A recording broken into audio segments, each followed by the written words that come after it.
नमस्कार, आप देख रहे हैं ट्रांसपोर्ट इमेज। मैं श्रीकांत आपके साथ। आइए चलते हैं आज की मुख्य खबरों पर। नरोदा सीट पर 1 दशक से बीजेपी का वर्चस्व कायम है। हैट्रिक लगाएगी या फिर कांग्रेस? आप खेलेंगे खेल।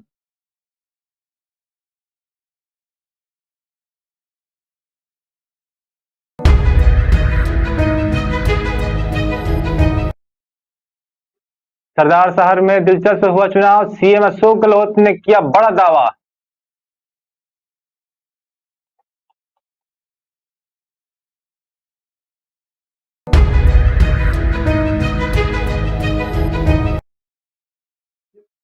केंद्रीय मंत्री नितिन गडकरी की सिलीगुड़ी में अचानक तबीयत खराब।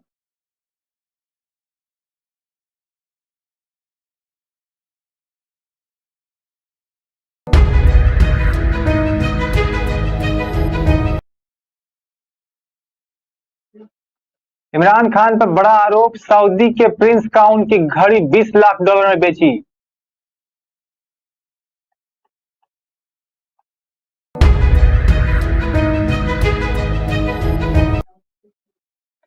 आइए चलते खबरों के विस्तार से। गुजरात विधानसभा चुनावों की तारीखों का ऐलान होने के बाद सभी दलों ने चुनाव प्रचार की पूरी ताकत झोंक दी है।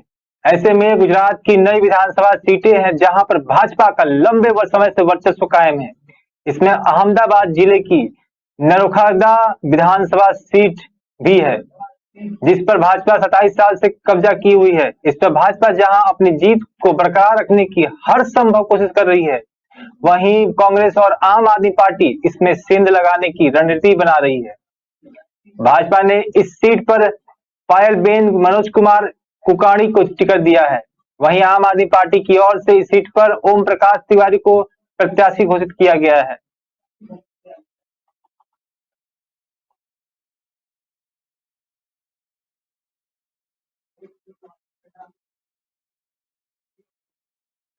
पड़ोसी देश नेपाल में आगामी 20 नवंबर को आम चुनाव होने वाले हैं। नेपाल के निर्वाचन आयोग ने चुनाव शुरू होने के 72 घंटे पहले ही से मतदान पूरा होने तक सभी अंतर्राष्ट्रीय सीमाओं को सील करने का निर्णय लिया है। इस वजह से गुरुवार रात 12 बजे से 20 नवंबर तक की रात तक सिद्धार्थनगर जिले की बढ़नी, खुनवा, ककनवा और अलीगढ़ बॉर्डर पूरी तरह से सील रहेंगे। वहीं नेपाल में हो रहे चुनाव को देखते हुए दोनों देशों की सुरक्षा एजेंसियां और तैनात सुरक्षा बल अलर्ट मोड पर है। और बढ़नी बॉर्डर पर एसएसबी की 50वीं बटालियन एवं जिले के अन्य सीमावर्ती क्षेत्रों के पर एसएसबी की 46वीं बटालियन तैनात है। जिले के सभी बॉर्डर पर डॉग स्क्वाड टीम के साथ एसएसबी और पुलिस बल की तैनाती की गई है। नेपाल के निर्वाचन आयोग ने अंतर्राष्ट्रीय सीमा से आवाजाही रोकने के लिए गृह मंत्रालय को पत्र भी भेज दिया है। इसमें उन्होंने बताया है कि सवारी साधन आवागमन व्यवस्थापन संबंधी मापदंड 2059 लागू किया गया है, जिसके तहत मतदान के दिन अंतर्राष्ट्रीय आंतरिक हवाई उड़ान करने वाले यात्रियों को पासपोर्ट, वीजा और टिकट के आधार पर आवागमन करने दिया जाएगा। मतदान के दिन बीमार व्यक्तियों के एम्बुलेंस, पानी के टैंकर, दूध की गाड़ियां, दमकल एवं सूचना प्रसारण विभाग की गाड़ियां को चलने की अनुमति दी जाएगी।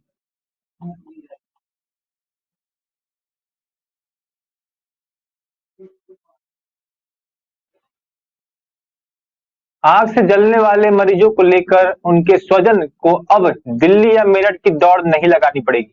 दरअसल अब मुरादाबाद के जिला अस्पताल में बर्न यार्ड अर्थात बर्न वार्ड तैयार की हो गया है, जहां पर मरीजों को उपचार दिया जाएगा। फिलहाल बर्न वार्ड में 10 बेड की व्यवस्था है। इस वार्ड में प्रबंधक ने स्टाफ की ड्यूटी भी लगा दी है ताकि मरीजों की पूरी देखभाल हो सके। मंडल मुख्यालय का अस्पताल होने की वजह से अब यहाँ रामपुर, संभल, अमरोहा और चंदौसी के जले मरीजों का उपचार मिल सकेगा। यही नहीं, शरीर ज्यादा जले होने की स्थिति में मरीजों के लिए वीडियो कॉल और पर त्वचा रोग विशेषज्ञ से बात करके उपचार की व्यवस्था भी की जाएगी। साथ ही जिला अस्पताल की इमरजेंसी में आने वाली मरीजों को सीधे वहीं भेजा जाएगा। आपको बता दें कि जिला अस्पताल प्रबंध आग से जले मरीजों के उपचार के प्रति काफी गंभीर है। हालांकि त्वचा सर्जन नहीं होने से मरीजों के बेहतर उपचार नहीं मिल पाएगा।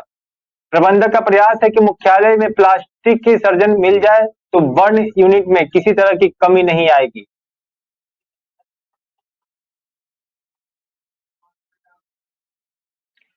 गुजरात विधानसभा चुनाव का बिगुल बज चुका है। गांधीनगर जिले के अहमदाबाद ईस्टर्न संसदीय सीट के अंतर्गत गांधीनगर दक्षिण विधानसभा सीट पर भाजपा और कांग्रेस ने ही सबसे ज्यादा चुनाव जीते हैं। इस सीट पर अमूमन भारी भारी से दोनों ही पालियों में बड़ा अपना वर्चस्व कायम रखा है। पिछले 2017 का चुनाव कांग्रेस के डॉक्टर सीजे चावड़ा ने भाजपा के अशोक कुमार रणछोड़ भाई पटेल को शिकस्त देते कर जीता था। इससे पहले कांग्रेस के डॉक्टर सीजे चावड़ा ने ही एक दशक पहले 2002 में का चुनाव यहां से जीता था। कांग्रेस ने इस सीट पर हिमांशु पटेल को इस बार प्रत्याशी बनाया है, जबकि आम आदमी पार्टी ने दौलत पटेल को चुनावी दंगल में उतारा है।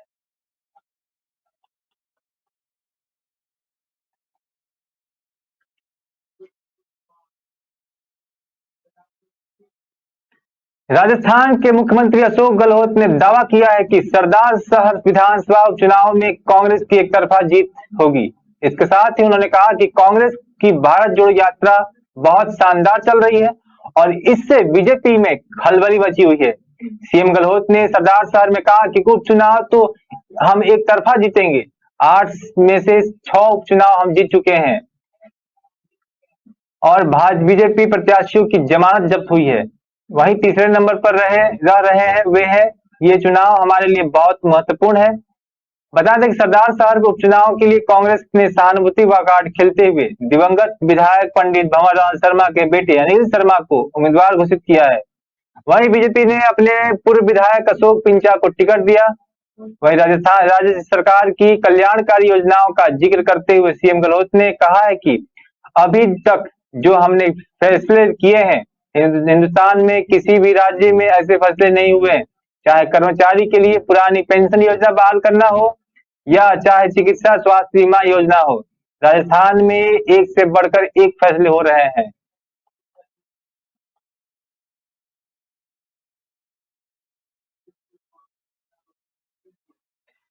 प्रगतिशील समाजवादी पार्टी लोहिया के राष्ट्रीय अध्यक्ष शिवपाल सिंह यादव और उनके भतीजे और समाजवादी पार्टी के मुखिया अखिलेश यादव के बीच आशीर्वाद वाली मुलाकात चर्चा का केंद्र बनी हुई है, जिस पर बात की चर्चा काफी दिनों से चल रही थी। वह बात गुरुवार सुबह तक पूरी हो गई। अब समाजवादी पार्टी के राष्ट्रीय अध्यक्ष अखिलेश यादव अपने चाचा शिवपाल सिंह यादव से मिलने के लिए उनके आवास पर पहुंचे। अखिलेश यादव के पहुंचने के बाद उनकी पत्नी डिंपल यादव भी चाचा शिवपाल के यादव से मिलने उनके लिए घर पर पहुंची। वहीं अखिलेश यादव की ओर से ट्वीट करके एक फोटो जारी की गई है, जिसमें अखिलेश यादव ने अपने चाचा शिवपाल सिंह यादव, चचेरे भाई आदित्य यादव और पत्नी डिंपल यादव के साथ बैठे हुए दिखाई दे रहे हैं। अखिलेश यादव ने अपने ट्वीट में इस बात का जिक्र किया है कि बड़ों का आशीर्वाद बेहद जरूरी है। जाहिर है कि संदेश से के बाद कई तरह के कयास भी लगाए जाएंगे, बेशक मायने में कुछ भी लगाया जाए, लेकिन अखिलेश और शिवपाल की जिस मुलाकात का लंबे समय से लोगों को इंतजार था, अंत में वह पूरा हो गया है।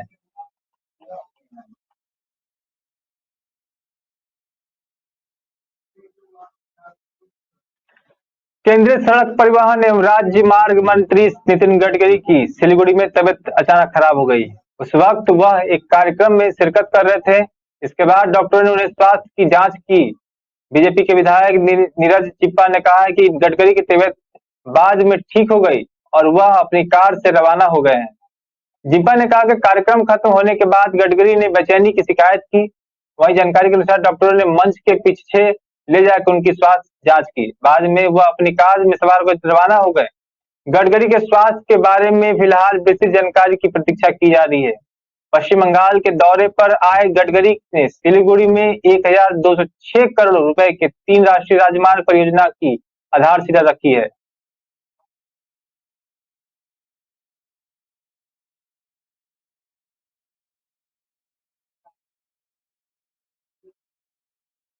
अमेरिका में खुदरा बिक्री के आंकड़ों में आने से पहले भारतीय शेयर बाजार पर दबाव देखा गया।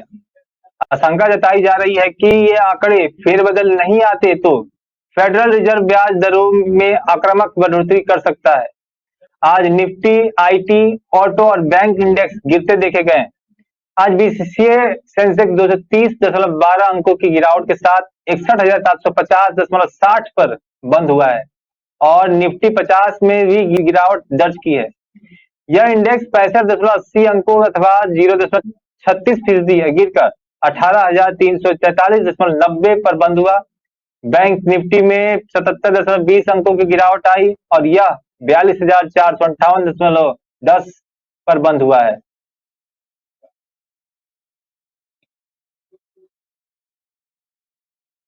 गुजरात विधानसभा चुनाव की तारीखों का ऐलान होने के बाद सभी दलों ने चुनाव प्रचार की पूरी ताकत झोंक दी है। ऐसे में गुजरात की कई विधानसभा सीटें हैं जहां पर भाजपा का लंबे समय से वर्चस्व कायम है। इनमें अहमदाबाद जिले की साबरमती विधानसभा भी है, जिस पर भाजपा 27 साल से कब्जा किए हुए है। इसमें भाजपा जहां अपनी जीत को बरकरार रखने की हर संभव कोशिश कर रही है, वहीं कांग्रेस और आम आदमी पार्टी इसमें सेंध लगाने की रणनीति बना रही है। आम आदमी पार्टी ने जसवंत ठाकुर को चुनावी मैदान में उतारा है, तो भाजपा और कांग्रेस की ओर से अभी प्रत्याशियों के नामों का ऐलान करना बाकी रह गया है।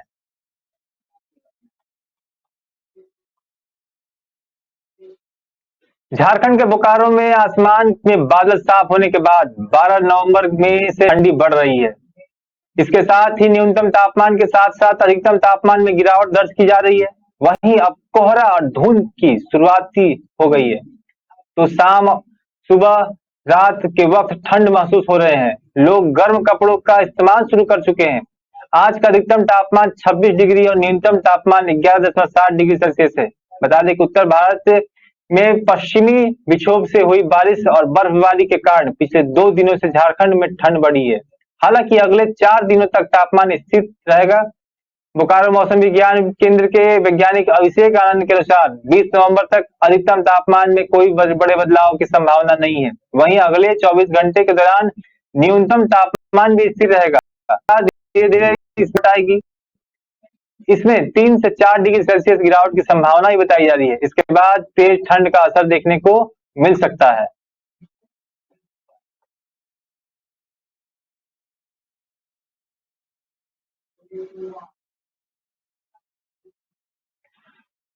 गृह मंत्री अमित शाह 20 नवंबर को पुणे शहर के नरहे अंबेगांव में आयोजित एक कार्यक्रम में शिरकत करने वाले हैं। यहाँ वो छत्रपति शिवाजी महाराज के जीवन पार्क शिव सृष्टि के पहले चरण का उद्घाटन करेंगे।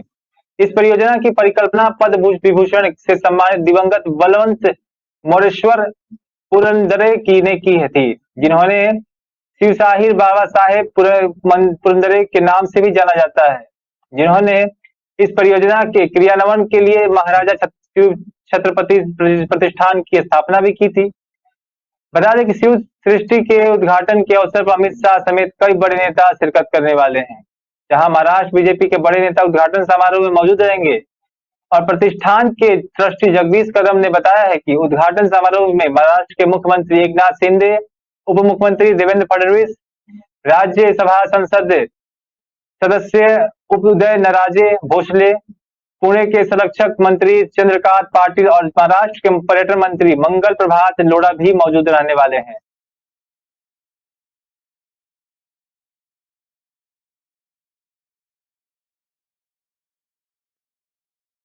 केंद्रीय कारागार तिहाड़ जेल नंबर 7 में मौजूद सभी अधिकारियों और कर्मचारियों का एक साथ दूसरी जेलों में ट्रांसफर कर दिया गया है। ईडी ने इस जेल में बंद दिल्ली के पूर्व मंत्री सत्येंद्र जैन पर जेल के अधिकारियों पर की मिलीभगत से सुविधाएं लेने का आरोप लगाया था। इन आरोपों के बाद जेल नंबर 7 के जेल अधीक्षक अजित कुमार को निलंबित कर दिया गया। नए अधीक्षक के तौर पर जेल नंबर 7 के जेल अधीक्षक अशोक रावत को जेल नंबर 7 की अतिरिक्त जिम्मेदारी सौंपी गई है।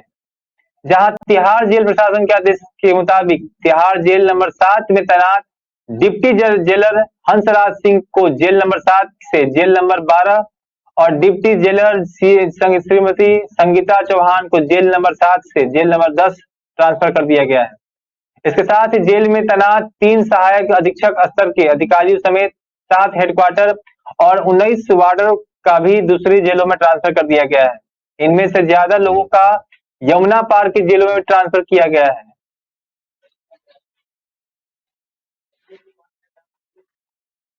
प्रेस दिवस हर पत्रकार के लिए खास होता है। इस खास मौके पर दरभंगा में भी अच्छे तरीके से मनाया गया। जिले के बड़े अधिकारी और पुलिस अधिकारी दिन के उजाले में दरभंगा शहर में पत्रकारों को बधाई देते नजर आए, लेकिन रात होते होते ही पुलिस वालों का कहर एक पत्रकार पर ऐसा टूटा कि पूरा परिवार घायल अवस्था में अस्पताल में इलाज कराने को मजबूर हो गया है। पुलिस की पिटाई से पत्रकार के परिवार सहित अगल बगल के कई लोग भी घायल हो गए हैं, जिसमें 8 लोग गंभीर घायलों से को बिरौली सीएच के डीएमसीएच रेफर कर दिया गया। आपको बता दें कि पुलिस ने अपनी वर्दी का ताकत घर में सोई पत्रकार की मां, जो 160 वर्ष की बुजुर्ग महिला है, उन पर दिखाई, बल्कि घर के छोटे छोटे बच्चे बच्चियों के अलावा गर्भवती महिला और विकलांग को भी नहीं बख्शा गया है। सभी को एक तरफ से डंडे से मारा गया है। सबसे आश्चर्य की बात यह है कि महिला की पिटाई सभी पुरुष पुलिस ने ही कर दी। घटना के वक्त एक भी महिला पुलिस साथ में नहीं थी।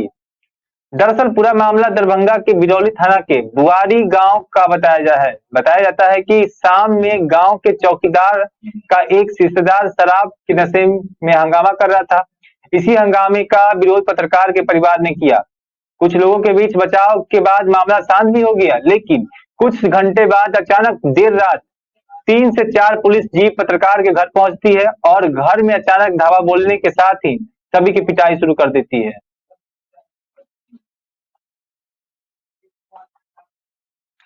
बिहार में इस वक्त सबसे बड़ी खबर सामने आ रही है। आयकर विभाग की टीम ने प्रदेश के कई हिस्सों में एक साथ छापेमारी की है। बताया जा रहा है कि बिहार सरकार के एक मंत्री के बिजनेस पार्टनर के ठिकानों पर रेड मारी गई है। यह मामला कर चोरी से जुड़ा है। बताया जा रहा है कि जिनके ठिकानों पर छापे मारे गए हैं वह मंत्री के रिश्तेदार ही हैं। जानकारी की यह भी सामने आ रही है कि वह मंत्री के साले हैं। उनके बोरिंग रोड स्थित ठिकाने पर भी आयकर विभाग की टीम ने रेड मार डाली है। इसके साथ अन्य लोगों के ठिकानों पर भी छापेमारी की जा रही है। जानकारी ये भी मिली है कि आईटी की टीम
बिजनेसमैन ने पाकिस्तान के पूर्व प्रधानमंत्री इमरान खान पर बड़ा आरोप लगाया है।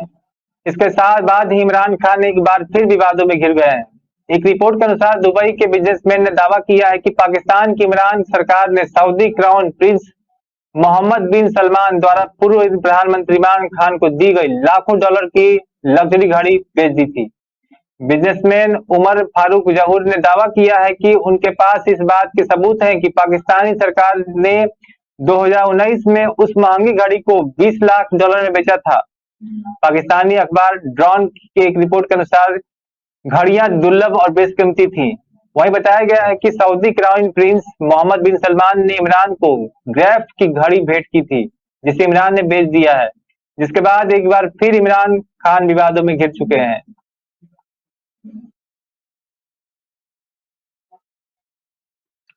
इस साल यूनाइटेड किंगडम ने लिसेस्टर में अगस्त और सितंबर के दौरान एक अभूतपूर्व घटना देखी, जिसमें हिंदू और मुस्लिम समुदायों के बीच हिंसा हुई। इसमें सामूहिक लामबंदी, बर्बरता और शारीरिक हमले भी शामिल थे। साल 2011 की जनगणना के अनुसार लिसेस्टर में 13% मुस्लिम, अब 12.3% हिंदू, अब 22.3% भारतीय मूल के और 1.9% पाकिस्तानी मूल के लोग रहते हैं। साल 2017 तक यूके में कुल मिलाकर मुस्लिम आबादी 5% थी और हिंदू आबादी 1.5% थी। अब यह यहाँ समय के साथ ब्रिटिश हिंदू और मुस्लिम समुदायों के बीच अशांति बढ़ रही है। नवीनतम घटना तब घटी जब 28 अगस्त को भारत और पाकिस्तान के बीच एक क्रिकेट मैच था। इस मैच के बाद क्रिकेट प्रशंसकों के बीच हिंसक झड़पें हुई। हालांकि इस तरह के संघर्ष नए नहीं है। अशांति की वृद्धि और व्यापक प्रकृति ने अधिकारियों को भी हिला दिया। हालांकि हिंसा को करीब से देखने से पता चलता है कि हंगामा केवल सड़कों तक ही सीमित नहीं था, बल्कि साइबर स्पेस से भी लड़ा गया था, जिसमें अफवाहों के दुष्प्रचारों की हिंसा और भावनाओं के प्रमुख मिश्रणों का जोड़ था।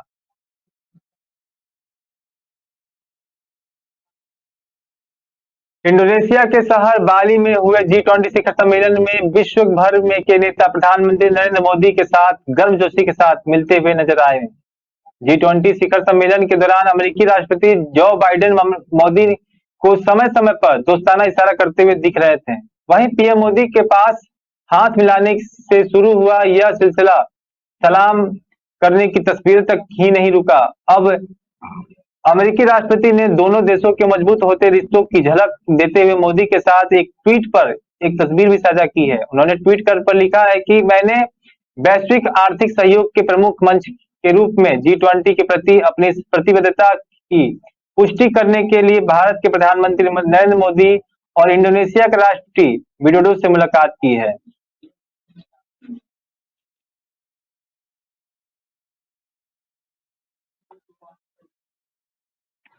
दिल्ली में महिला मित्र के 35 टुकड़े कर उसकी हत्या करने वाली खबर का असर कानपुर के एक शख्स पर इस कदर पड़ा कि अपहरण कर धमकी में उसने 300 टुकड़े करने की बात कही है। लेकिन जब यह खुलासा हुआ तो अपहरण होने वाला और अपहरण करने वाला एक ही व्यक्ति है, तो सबके होश उड़ गए। जानकारी के अनुसार कानपुर के दामोदर नगर में सोमेंद्र नाथ, जो सिंचाई विभाग के शीर्षपाल के पद पर तैनात है और सरकारी नौकरी के जरिए अच्छी तनख्वाह पाता है, वह 13 नवंबर को अपने घर से दफ्तर के लिए निकला लेकिन वापस नहीं आया, जिसके बाद परिवार वालों ने 14 नवंबर की सुबह नौबस्ता थाने में रिपोर्ट लिखाई। पुलिस जांच में जुटी तो उसके पहले ही पत्नी के मोबाइल पर व्हाट्सएप मैसेज के जरिए फिरौती की रकम मांगी गई, जिसमें कहा गया कि 30 लाख की व्यवस्था करो वरना सोमेंद्र नाथ के 300 टुकड़े कर मार दिया जाएगा। लेकिन जब बाद में पुलिस ने सोमेंद्र नाथ को धर दबोचा है।